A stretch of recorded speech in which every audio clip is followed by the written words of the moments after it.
We have some major news right now. Donald Trump is freaking out because some of his top allies online have been unmasked as foreign actors.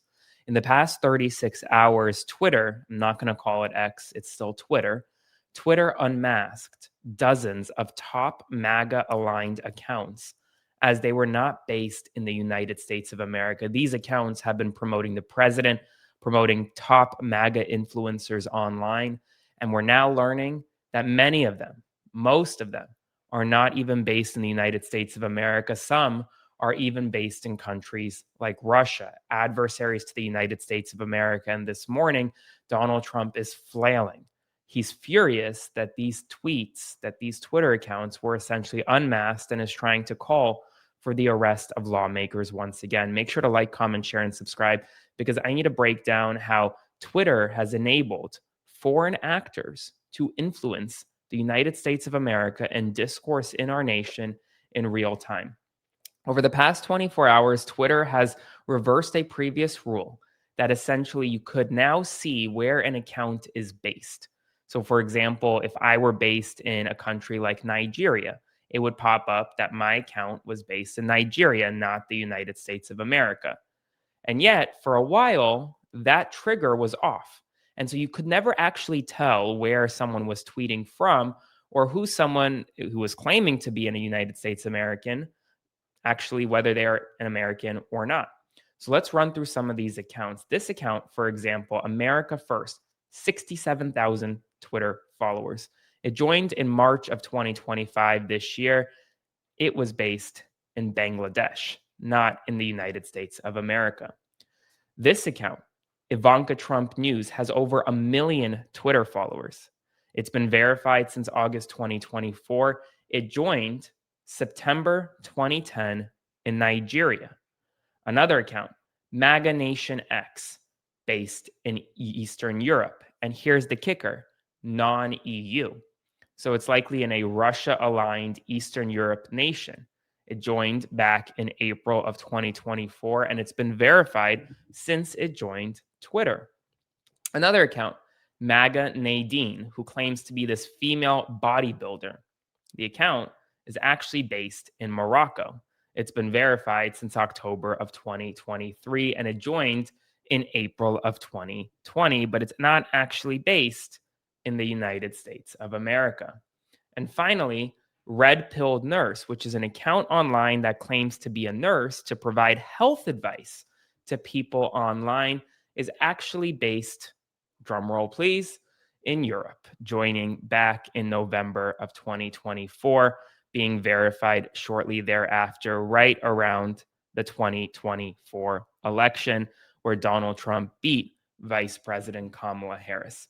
So that's 5 accounts, and there are dozens more that are not based in the United States of America, that are based in Eastern Europe, Nigeria, other countries, Russia-aligned countries. There are some even based in Iran and China.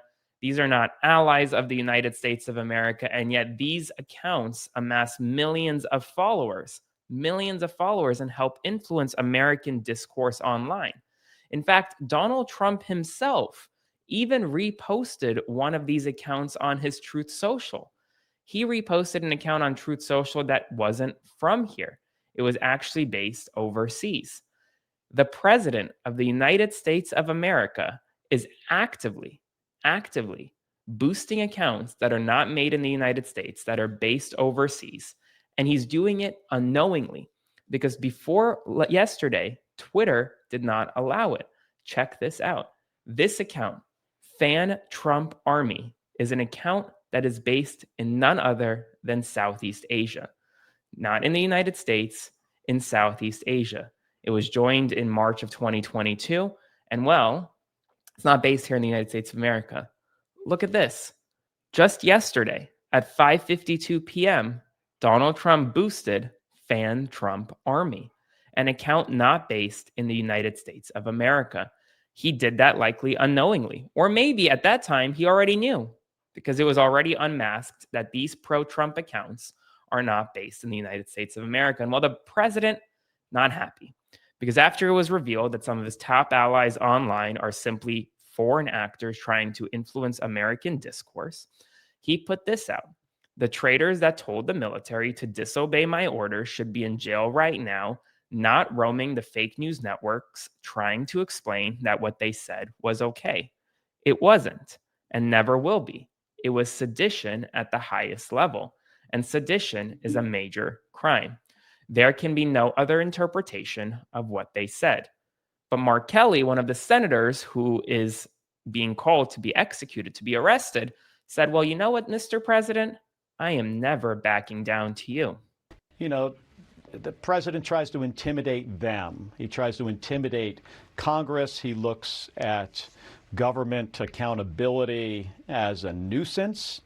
And I think it's really important for people to understand, Margaret, that the message he sent a couple days ago was he declared that loyalty to the Constitution is now punishable by death. Those are serious words. Coming from the President of the United States, he's trying to intimidate us. But, Margaret, I'm not going to be intimidated. You know, you just heard Jason Crow. He's not going to be intimidated either.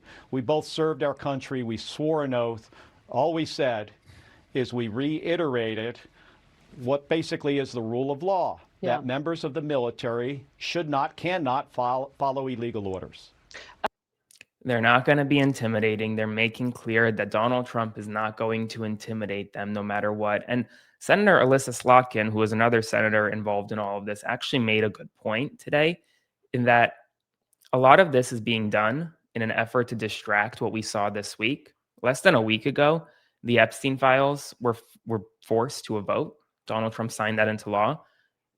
The DOJ has to release these files in less than 30 days. I want you to watch what Senator Slotkin said today. That one of the things that he's been doing by repeating it and talking about it is trying to distract us from the big stories of last week, which were the Epstein files and then the economy. And I took note yesterday at 9 o'clock at night. He's tweeting that there's no inflation, the economy's the best it's ever been. It was kind of amazing considering that the American public isn't stupid. It actually reminded me of Joe Biden, right? Joe Biden tried to tell us for a year that the economy was great.